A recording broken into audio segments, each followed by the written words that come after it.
Biology Part 141. Physiology. The behavior of the whole muscle depends on the combined effect of its individual muscle fibers, which are arranged into functional groups. Each muscle fiber contracts in an all or none fashions, as explained above. But the whole muscle can contract smoothly with graded changes in tension.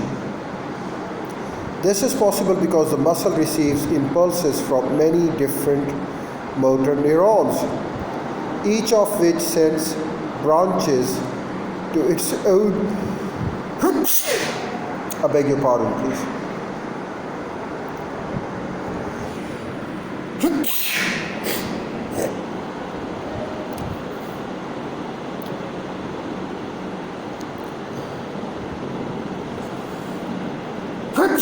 Alhamdulillah. Each of which sends branches to its own group of individual muscles. The muscle fibers, in fact, collectively called motor unit.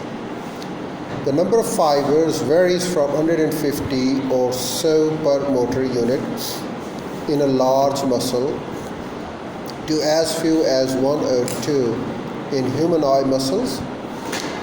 They are not confined to a single fascicle but are distributed throughout the muscle and contract whenever corresponding motor neuron is active. In muscles involved in maintaining posture, only a few motor units are used at any one time, producing a continuous low tension, but during body movements, many motor units are activated.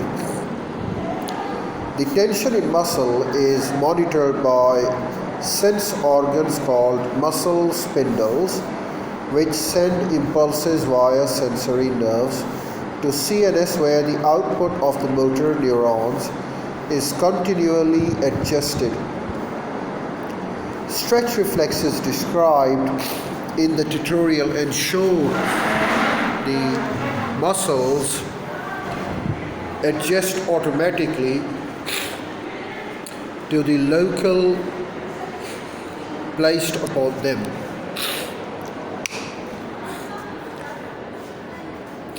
The properties of skeletal muscles can be investigated by carefully removing a muscle from the body of an animal, such as a frog.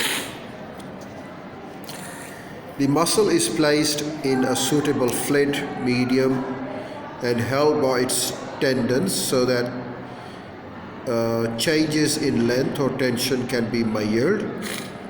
The muscle is stimulated to contract by applying small electric shocks to its motor nerves or directly to the muscle surface. The normal response to a single stimulus is rapid jerky contraction called a twitch contraction. It shows the relationship between this contraction and the action potential triggered by the stimulus. As you can see, the time course of the contraction is much slower than the action potential and is preceded by a brief latent period corresponding to the time taken for the release of Ca2 plus ion and the development of the first cross bridges.